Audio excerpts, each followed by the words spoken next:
thing too is that the presentation you originally gave though was not, it was the start of kind of what ended up becoming the book, and I'm holding the book up right now. Now I know the book itself has 6 rules and also has 23 principles that wrap up into those, but you had I believe far more than that, or a few more than that, that you further refined down and maybe probably brought together. Is that correct? Yeah, certainly what I talked about in the original speech was, sort of leisure tourism centric, and had to do with probably less refined principles at that point in time. Those were developed subsequently to the speech, but the overarching sort of premise, which was between the impact of the Great Recession, the technologies that were being brought to market every day, and the absolute necessity for, not just marketers, but presidents and CEOs to drive growth initiatives, that certainly was common from the original speech to some of the issues that I bring forward in the book. Did you find back then, probably what was that, about 3-4 years ago or whatever, I guess, that was really on that cusp of the initiative of social media. I think was kind of really where that time frame is where a lot of that was born out of, and started taking root. Was the impression of the presentation that you gave along the lines of, hey, look, marketing has changed the way things are marketed right now, and the change has to go along. You have to go along with that change and work towards it. Was that some of the stuff that you started discussing during that period of time? Yeah, I would.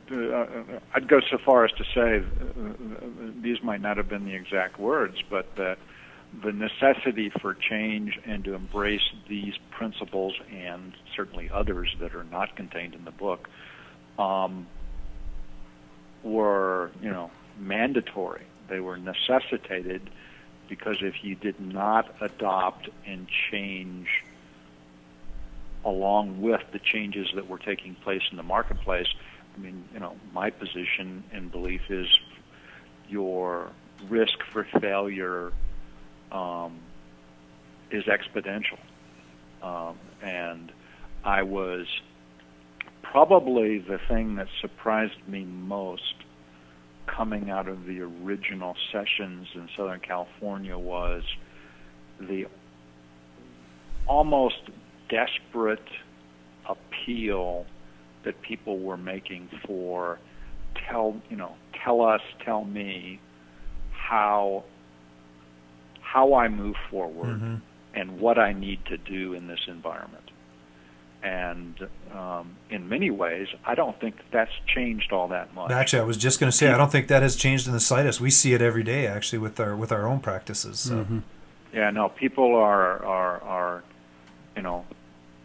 in many ways all but desperate for guidance and principles and ways to, not only survive but compete, and more importantly, ultimately, is the sort of the core of certainly the for-profit side of business, is how to grow, market share, profitable sales and revenues in this significantly changed environment. Well, I think people also see there's confusion wrapped around, I think, even if you start employing social media, right? I think my perception is that you should never be doing 100% of one thing. You should have several different things that you do to be successful. And I think a lot of people are confused by social media, especially because of the fact right now there's so much noise out on the internet with the birth of really social media, that how do you rise above and really become kind of noticed in that space. What's your thought on that? How do you, apart from the social media aspect, but how do you get noticed, do you think? Well, I mean, there are all sorts of things that you can do tactically to get noticed, but what I would take would be somewhat of a contrarian point of view, which is, notice or awareness in of itself has very little benefit if it doesn't ultimately drive preference, predisposition, and the things that actually create, cause, trial, purchase, and the actual acquisition of the product or service, the actual sale itself. The issue that I have with much of what's done in social media by marketers is it's done for the wrong reason. It's done because I sort of feel like I need to be there, but I don't really know what the impact of the spend is. I'm sort of there, and I'm spending a lot of time and effort and manpower to be there, but I don't know really how what I'm saying relates to my core essence of my brand. Mm-hmm. I don't have, for most marketers do not have the basis for being able to evaluate what their investment in social media is. Hmm.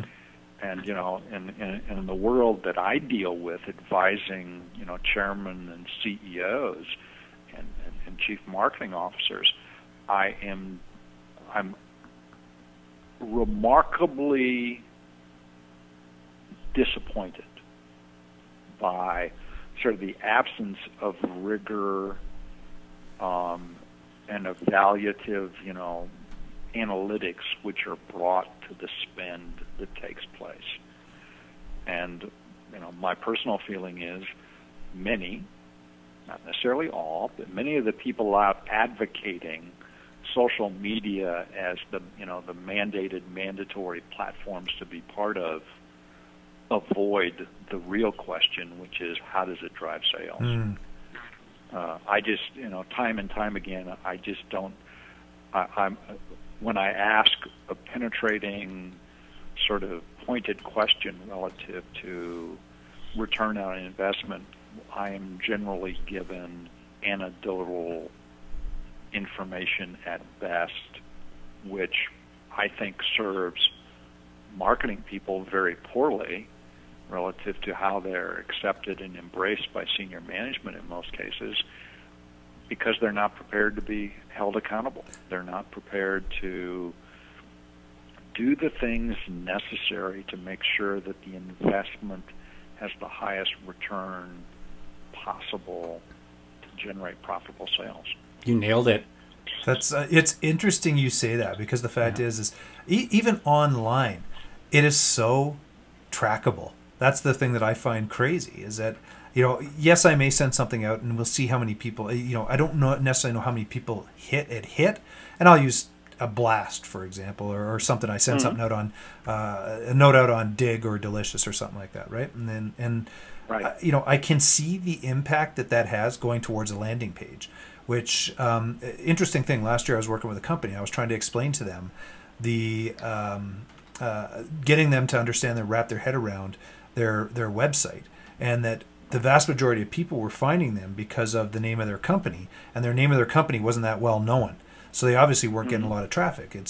But when we started to change the way they approach things and started sending stuff out, and we could actually track how many people were coming back, hitting the certain pages, and actually contacting. So it was actually traceable. And so your element on this one, though, or your take on this, is that the marketing department should be held accountable to an ROI on any of the spend that they're doing. Obviously, like any other department in a company, right? Return on investment. Absolutely. Otherwise, they simply start down a path where they ultimately get put in the type of marketing which I call the little M, not big M. They're out producing brochureware, images, and they're really secondary to the actual business itself. Yeah. They get marketers like that get discounted. Their careers do not advance beyond. They never take their place at the leadership table. And, from my perspective, the goal and objective from a career basis for a marketer should be, to make a meaningful difference, to undertake things that maximize return to the stakeholder, but for their own careers to ultimately not just achieve a seat at the leadership table, but to become leaders within the organization, if not the leader. Well, and I imagine that the common error is the detachment between the sales force and the marketing team in that equation. That often they're not working close enough together with senior management in order to set out those goals and set those sort of targets in that whole process. Is that correct? Yeah, it is. And you see it not only in the division or non-acceptance by sales, but you see it, with the people in technology or the CIOs. I mean, the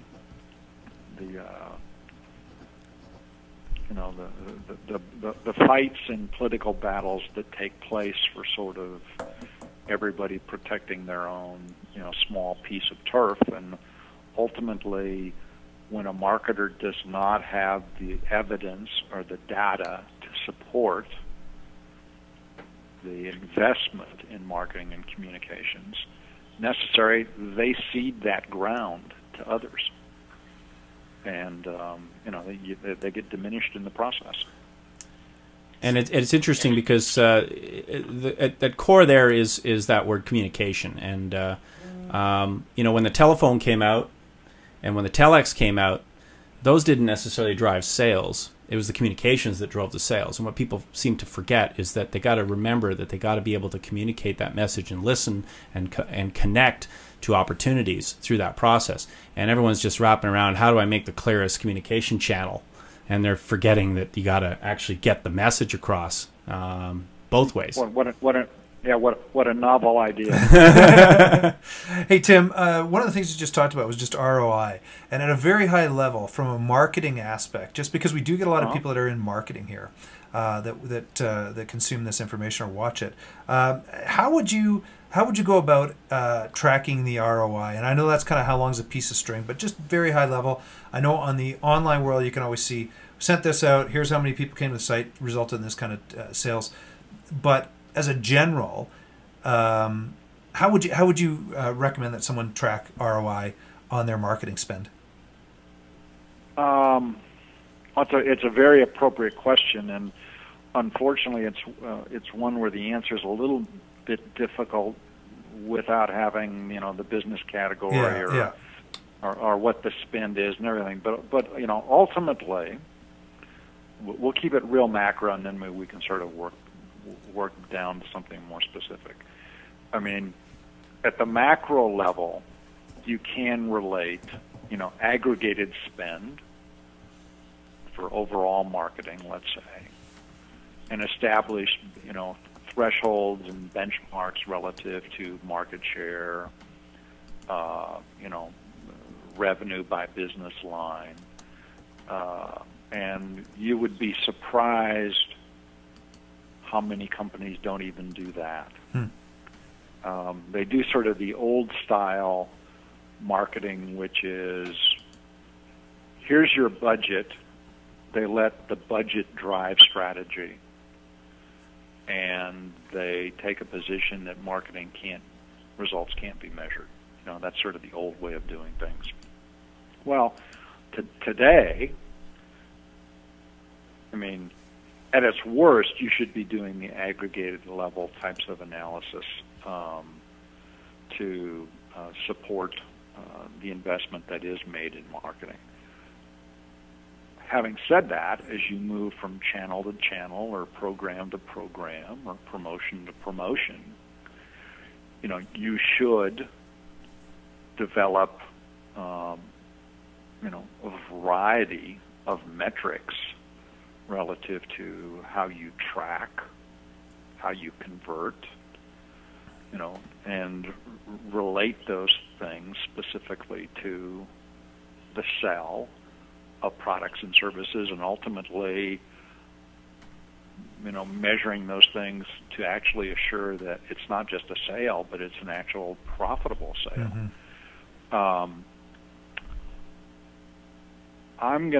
My placeholder would be that as much as 60% of the marketplace doesn't do that type of monitoring and measurement. Would that even be at a very high corporate level? Are we talking like Fortune 500s aren't doing that Yeah, sort we're of talking stuff? big companies, or how about the mid? Really? How about the mid sector?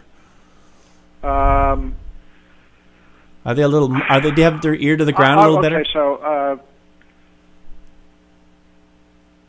I'm just sort of going through just the.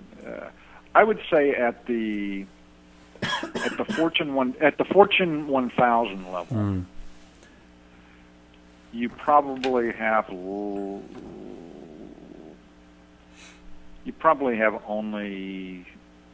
You may have 60 to 65% that have got those type of mechanisms in. So, more than half, but less than 2/3. Wow. Once you get down to the middle market, I'd posit that you have less than 40%. But still substantial. Oh, it's remarkable. Yeah. Well, and how can you gauge success without having any of those metrics that you apply? Yeah, that's the toughest thing. It's what you do is it allows marketers of that sort to basically hide, and so the measurements can become remarkably soft. Yeah. The chairman's wife liked the new commercial. I walked into a cocktail party over the weekend, and everybody, congratulated me on my very funny television ad. It is where marketers go when they want to take a position that marketing is truly an art. It's an unknown thing that requires high levels of creativity, the ability to choose colors, and it's where you have where you have all the fun. Yeah. And what it does, and I'm not saying that marketing doesn't require people who are ingenious, and it doesn't require people who are highly artistic and creative and original. Don't get me wrong, but what it does is it ignores, particularly today, where so much of what is done increasingly is done, through the internet. What it does is it ignores all that can be applied scientifically, and that is still a big transition that's taking place within maybe not most, but a large part of marketing organizations yet today. So you're saying they're moving from art form to a science now, and I know that's on. Well, and my belief is that marketing is both science and art, but where clearly that which is scientific and business analytics and all the other types of things that are applied, systematically and with great sophistication, that certainly is well, it is increasingly, but increasingly on a very slow basis being adopted.